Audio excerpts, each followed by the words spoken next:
Good morning, everyone. Good afternoon, good evening. Welcome to the next Wasteless World Talks. And today with Kevin and Bill again. And the topic today, attractions. And because I have Kevin on the top, so please, Kevin, you know the procedure.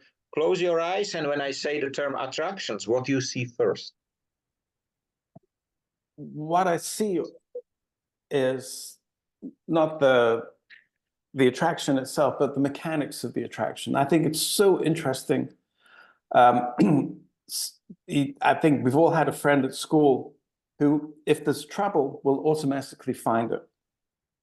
And I think the interesting thing about attraction is there's some hidden force that will pull us, depending upon our personality, depending upon what we are, into something that we have no control over. So some poor guys are always in trouble, and it's because they're attracted to it. And the mechanics behind that is so interesting.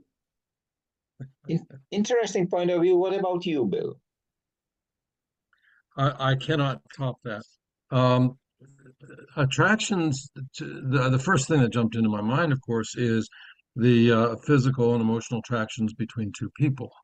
And when we expand on that and say the physical or emotional attractions between a person and something else, a place perhaps, or a genre of movie, or and so on, there are attractions. And what's fascinating to me is that it's different for different people.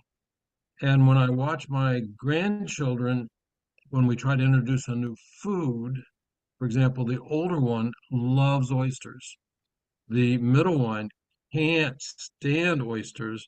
And the 2-year-old just looks at them out of the corner of her eye and won't go closer.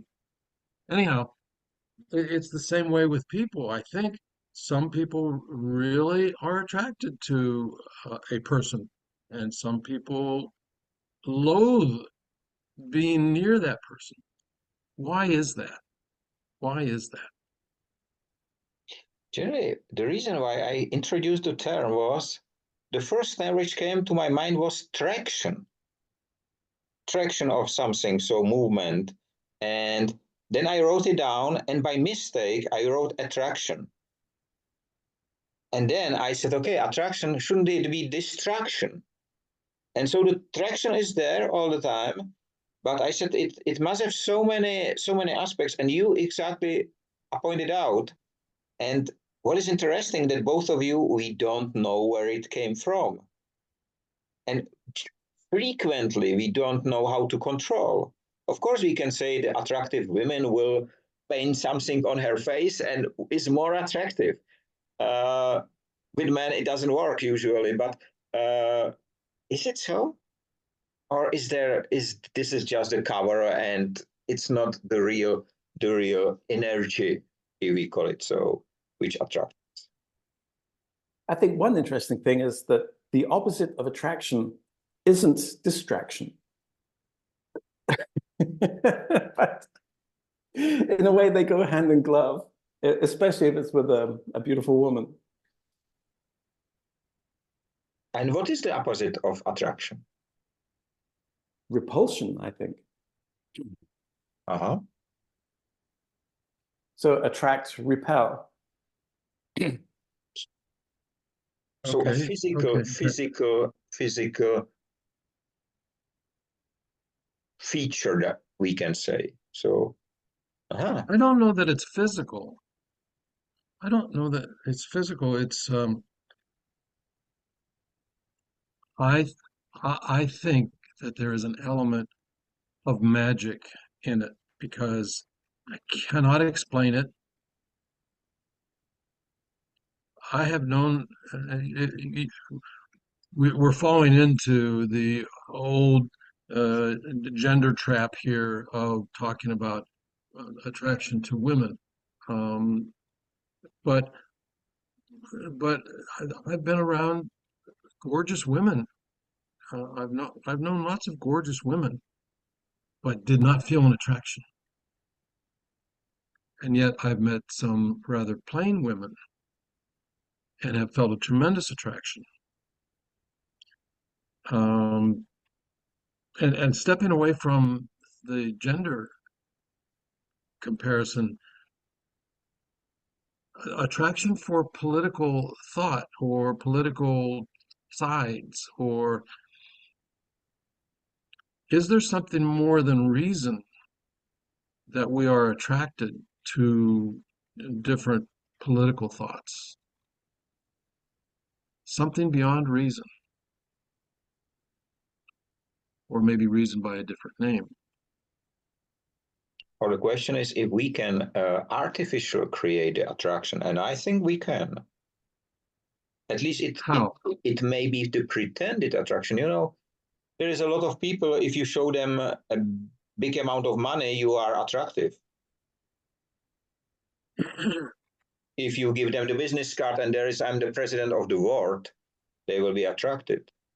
You know, I had yesterday a discussion between about smart manufacturing, and there was me for Industry 5.0, and there was NVIDIA manager. You know, so we are on a very opposite sides of the spectrum, and it was very interesting.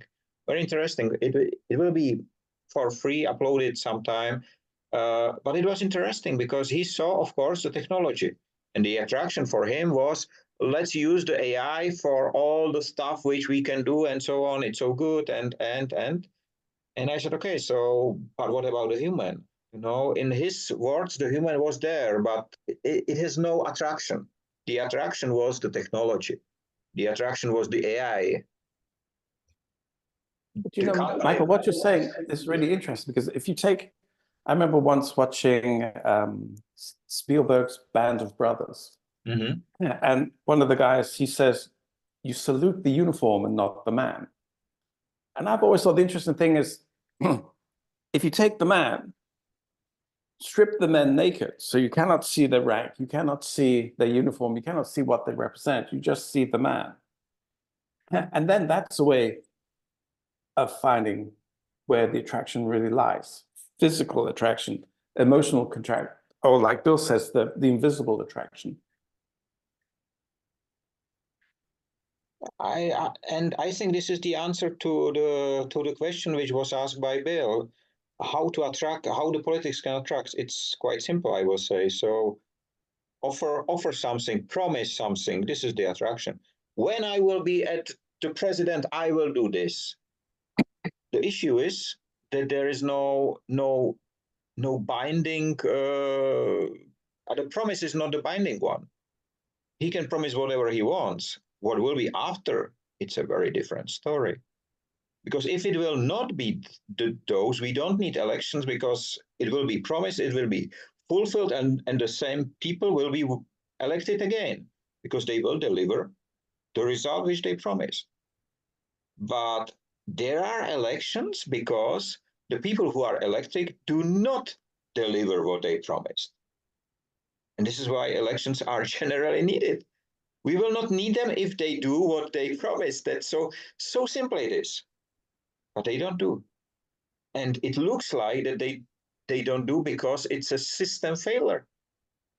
It's based on this failure. We built our entire future on the failures of a nonsense behavior, generally, I will call it in my poor English. It's quite interesting. It is very interesting, and I'm thinking, I'm wondering if maybe there's another level beyond that, because some people, and I'm thinking of our own in the U.S. the elections this year. We have two people running, uh, and one of them is saying very little about promises that he's going to do, um, and on a different level, he is promising that it's okay to hate. It's okay, immigrants, for example. Let's hate immigrants. Let's and that is the attraction. The hatred is the attraction, or the knowing that hatred is allowed is the attraction. I'm allowed to hate immigrants, for example. And not that the other person on the other side is so full of love, but perhaps is talking more about policy, as you were talking about a minute ago. So what you promise can be emotions also.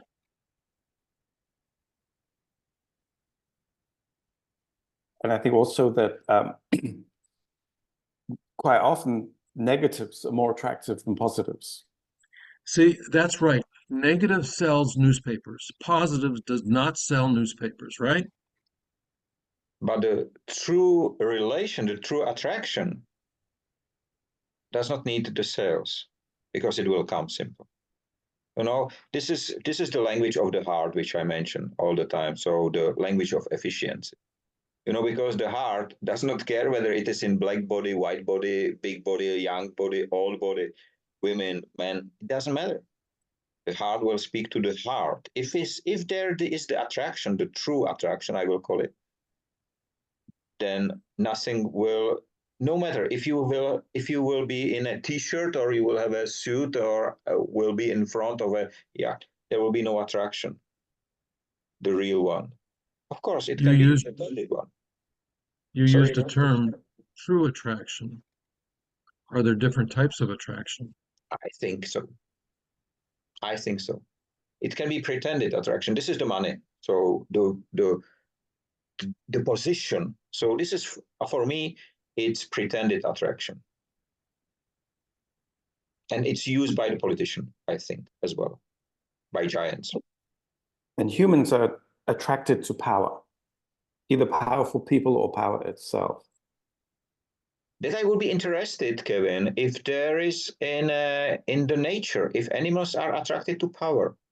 The lion, the strongest win, or in some animals group, the strongest win. Is it attraction? Not sure. I think it's a different. I don't know the word, but I think it's a different thing. Well, in some animal species, the strongest male attracts more women, so he has more females around him because he's stronger. And one day, a young upstart lion comes along and beats him, and then the women go to the young upstart. But how close is that to our being attracted to a pretty woman or money or something? I think nature uses attraction. You can see that a flower is designed to attract a bee.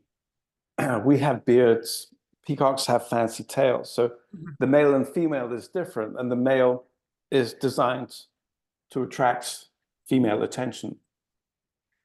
So it's definitely a force of nature. I will say that what you just described is attraction with purpose. And the purpose of nature, like the lion, is to have I call it children, which are the strongest ones. So the chance for them to survive is the highest one. That's, I think, the attraction on purpose. The pretended attraction is something which I do just for me or just for the party or someone who assigned me or whoever I pretend to be. But I don't care who is the president, because not a single woman will join him because she will have a nicer children.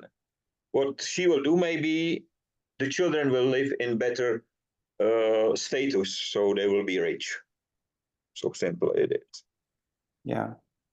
But Which I is think interesting because you think society constructs attractions. Some people are attracted to be a policeman, others are attracted to be nurses.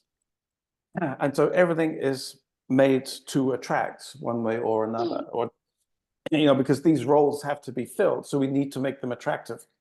But they're only attractive to certain personalities. So the Certain answer on the politicians. question, I think there are different types of attractions. Yeah. That was your question, Bill. I don't know whether we will be able to uncover all of them, but already now we see at least 2 or 3 different types of attractions. And the I true think one, Bill's, I think, sorry, yeah, Cap. I was going to say, I think Bill's spiritual attraction is quite interesting. You can see people who can communicate with the dead, with ghosts. They quite often say that I don't see them, they're attracted to me. And I think that is really interesting because that confirms that there must be a spiritual connection, something spiritual is attracting them. And I think it has a lot of to do with the energy around us. So I think it's my opinion from for a long time that everything is energy. So we are energy, nature, this house is energy, everything.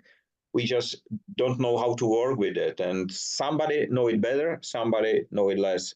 So you see the Chinese Chi, how really they can with the hands, and they can not break the stones, but they can do a lot of things, even they are small, so they can move big things. And even if there is uh, in some way, when, for example, a child is in a danger, so the adult is able to move a car.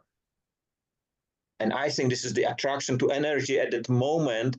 It's so, you attracted so much energy that you are able to move the car, which you will never be able to do without it. So again, we are on a very, very special level. And I think that we have limited the attraction to the facial expression, or nice or not nice. And on the social media, it's even worse, because I just made the calculation when I am close to 30,000 contacts on LinkedIn, which is the limit generally. You cannot have more. Or I hope I will be the possibility, but at the moment, still, it's not possible. And I just calculated how much people do I have to meet in my entire life to reach 30,000 contacts. So when I am 52, I'm a little older. Then every day I need to meet 1.58 person. And people think that to have 30,000 connection on LinkedIn is some achievement. It's 1.5 person per day in my life. So it's no achievement at all. But we are pushed that 30,000 is a great number, something which it's the limit. This is the pretended attraction. Likes, thumbs up, all this stuff. It's not attraction. It's not the real attraction. This is the pretended one, the something which make us feel good, but it has nothing to do with reality. Isn't that a release of dopamine? Right. Right.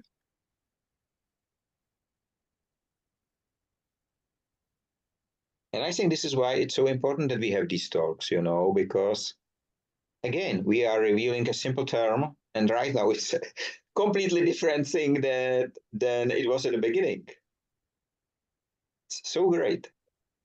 So you used the term in the beginning, true attraction. How can we define true? I think it's the one which you don't need any tools to attract anyone. You don't need to make you nicer. You don't need to have a nice clothes. You don't need. I think this is this. I think it is very close to this natural, to this. I don't know how I call it. This attraction in nature. So this original attraction with purpose, I call it. So I think the true attraction is something like the attraction with purpose, because even we have been attracted somehow, us three, to each other. It's not that we love each other, that we like our faces or whatever. No, we have been somehow attracted. No, I cannot explain. Bill, I cannot explain. But we feel there is a purpose on this. Every week to meet and talk, and I think that the true attraction is somehow connected to the real purpose, which we must find. Firstly, we must find the purpose, or we must at least recognize that we have the purpose. And it takes time. It takes time.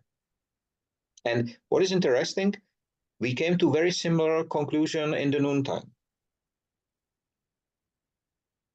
I was going to ask you about the noontime talk. Very close to this.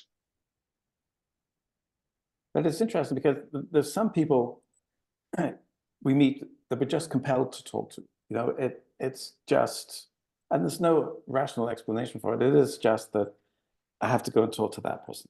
And usually you get to know that person and keep in touch with that person. And there's others you just, you know, and I know it's prejudice, but even from across the room, you just don't like that person and I'm not going to talk to that person. And there's no logic to it. That is just the way we are. You know, now we're made to be in hunting groups of 11 or 12 out gathering food for the rest of the tribe. So I'm sure it's all connected back to that, how we operate best. I was just listening to one stand-up comedian from US just before I left to visit my parents today, and he was generally, I don't know how it's called, marriage advisor, something like that. So when the people have something, a problem, they go for him, and they said all the time the people who fall in love, they came to me and say we love each other because we are the same, and he it was so crazy. He said, so are you looking for a second you? Isn't it stupid? You need differences. You don't need the similarities. Otherwise you are, and he used one term, I don't know how the term is right now, but he said, you love yourself if you find someone who speak the language, the words which you would like to express, and he or she speaks it. Why you need it? What brings you together is the difference, not the similarity. It Yeah, was because there is this expression, opposites attract. Yes, opposites attract. We have it. We have the same. Yeah, exactly. Or again, on a different level, Michael, while I agree opposites attract, and there's so many examples. My father was a civil engineer. My mother was an artist. But still, when I talk to somebody who shares many of my views, I understand myself better. So that's an attraction because I need to understand myself. That's a drive that I think that most people have to understand themselves, why they do things, what they really want, which changes through the life. Your word purpose, and whenever I start one of my clients, the first thing that we talk about is purpose. Why are you doing this? Why did you get out of bed this morning? Why? And that changes through your life. My purpose at my age is very different than my purpose when I was raising 3 children, which is very different from my purpose when I was in school. So it changes. But I seek out people who think like I do. Not that you two think, you think in a very similar fashion, and yet I couldn't. If I was sitting here, even if I were Albert Einstein, I'm sitting here trying to think about the word attraction. I could never in 100 years come up with the thoughts that we together as a team, if you will, are able to come up with. So I seek out people who think like I do. I think that's one of the explanations for the tribalism in politics and so on, is because we seek out people who are similar to us. So now explain to me the difference between seeking out people who are similar to us and opposites attract. It's not easy, is it? I will take an example which I already mentioned once. When I was in one school, I told to the students, some of the students told me that he's starting a new business, general startup, and he and his friends who love the same as he, so programming, they will create a company. And he asked me if I think it's a good idea. And I told him, I never do. I never, at the moment, generally, as I do remember, I never try to get in my company people who love the same as me. I love the people who do what I don't like or don't know, because this is what put this image together. Otherwise, we all will be like Michael Rada, and the world which I love so will be taken by someone. No, not a whole world of Exactly. Michael Exactly. Radas. You acted the right way. It will be crazy world, you know. But it's so I tell him no. And what was interesting, the second guy, because we are all the time two of them, he said, "But I do. I created my company, and we all love the same thing." And he was successful as well on a local level, of course. So, but I don't know how it is. It's possible that these are two sides of the same coin. Mm-hmm. And there is a moment when one side attracts you, and a moment in your life when the second side will attract you. It's just And right. And there's a time when you think I need a new thought. We're still going down the same path we've been going down, and it's not working. We need new thought. Maybe you bring in a consultant, or maybe you go to the mall and strike up a conversation with a total stranger. But I think that those two thoughts are related, and maybe they are two sides of the same coin. I tried once a kind of an instant attraction. I was staying in a hotel in New York, and it was a huge hotel, and it had a complaints department, and the internet wasn't working. So there was a woman running the complaints department. So I went down one morning and I said, "The internet's not working." And she said, "And?" I said, "Well, it hasn't been working for 5 days." And she said, "Well, in that case, you're not going to miss it, are you?" And she's the only woman I've ever asked to marry me, and I didn't even know her name. She was just so fantastic.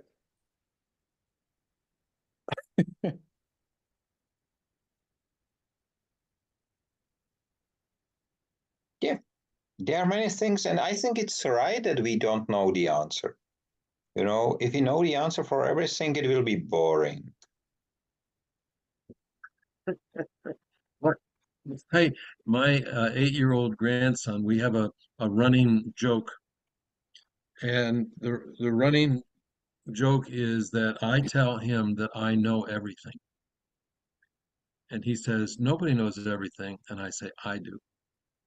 And then he'll ask me a question, and I'll say, "I don't know."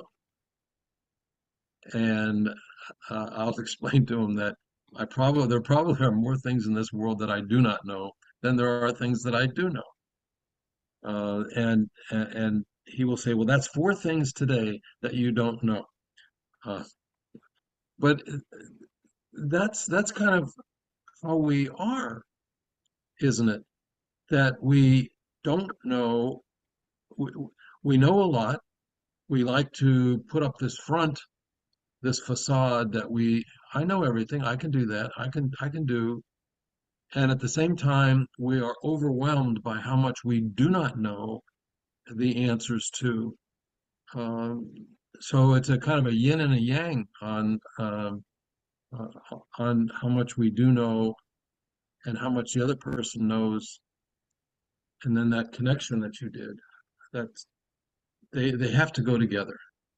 You have to feel like I know enough to make it through today, I think. Um, but there's so much I don't know. And I think one interesting thing about attraction that an attraction happens with people we don't know.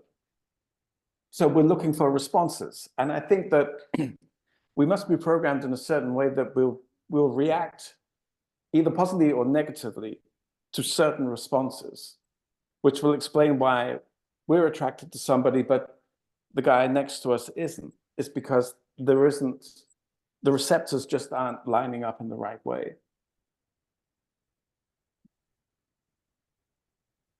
There's a lot of truth in that, I think. I think that's at the core of this whole discussion. That we each have receptors in our mind or in our the way we look at things, and everybody's receptors are just a little bit different. And as the person putting out signals that my receptors are picking up and responding positively to, i.e., attraction, or are they putting out signals that my receptors are repulsed by? So that would be the opposite. There's a lot to that. Thank you. You know, I just came across the very nice explanation of the term AI. Average intelligence. And you know, so many people are attracted to AI. Why? Because it delivers the answers, because it makes our life easier. It's the same like, I will say, with the God or with religion or anything else, you know. It's attracting. It's making it easy. It is everywhere. You can use it every moment. And they don't, but I don't think this is the true attraction, to be honest. It's the pushed one. It's the one which I think it will be very interesting. And what is interesting that I receive a lot of various scientific papers and similar stuff, which I don't read. I just control for some terms and so on. But I do not remember any time in my life to see anything dedicated to attraction. So how it's, but I am sure there will be, for example, the people in marketing, they know how to attract, how to create the attraction, the political marketers and even the product marketing, you know, they create this artificial attraction. Yeah, advertising is, it's all about persuasion. Persuasion is an art, not a science. So will be very interesting if someone really dive deeper into the topic and try to uncover generally every of our topics.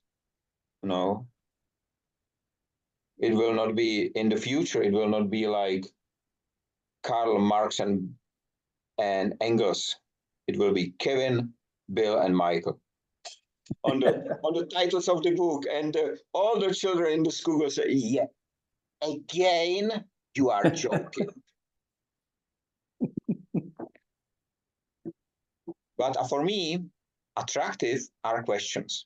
And I am very surprised in the talks about nothing, how even the term, the name of these talks about nothing, how they solve the issue of choosing the right people.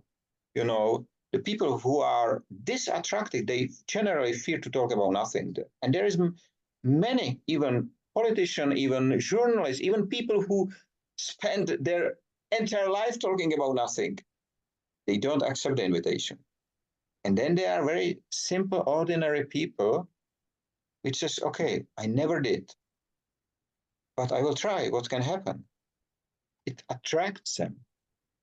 And it will be great to have such a tool which will reveal the real attraction, you know, and we have it, I think, we have it inside. We just don't do it intentionally. It's just coming, and we cannot explain how it works.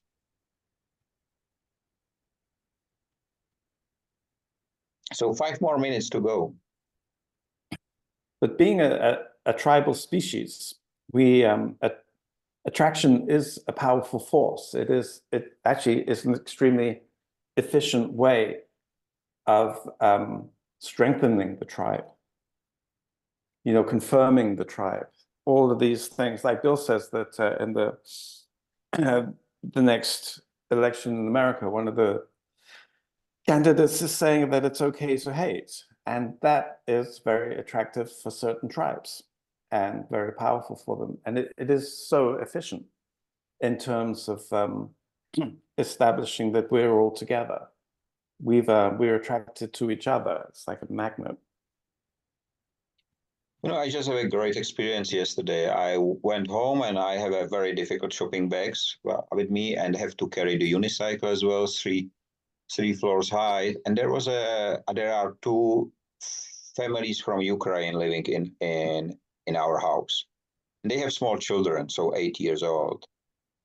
And I have heard after so many years, can I help you? I haven't heard this sentence for years.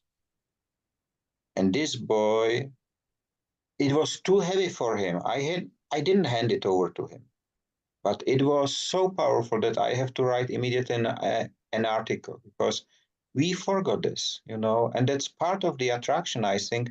And you mentioned it, Abel, and you, Kevin, that the understanding is riding on the back of language. And I think emotions, because emotions and language should be together. And the attraction is exactly the part of that. Such a simple thing, and completely, I was so overwhelmed with this boy offer. And it's very sad, you know, helping others should be a standard. But it's not attractive, you know. If it does not bring money to me, if it does not make me profitable, why should I help? That's the approach which is currently very frequent. And I'm happy that around me is more and more people globally which do not ask for money first. They do the work first. And then maybe they will ask for being rewarded for that, you know. It's quite interesting. Would like to see this on the level of all this politics and giants and many others who just move their hands and deliver the promises, and at the end there is nothing out of it, so except of the next election. So we need to change the attraction way, or find a tool which will help us to attract the people with the image of wasteless world or unity or harmony, you know, different.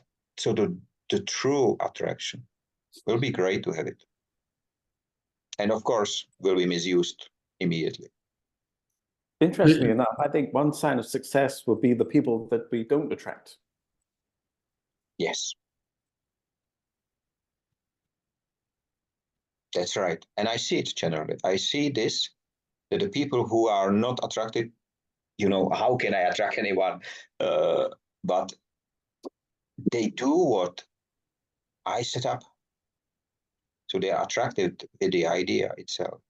So interesting. And we have less than generally 1 minute left. So it was a great discussion. And I hope again that we will come back to this term, but there are so many terms which we have not discovered yet. So it will take a while. But I would like to thank you, Kevin, you, Bill. Thank you for being here today. I hope that the people will enjoy our talk, and we will see each other in 1 week time. And until then, have a nice time free of waste and wasting in all its forms. Stay safe, be free, be human, and be attractive. The right way, please. The true attraction is needed. See you next week. Bye-bye. Bye-bye. Thank you.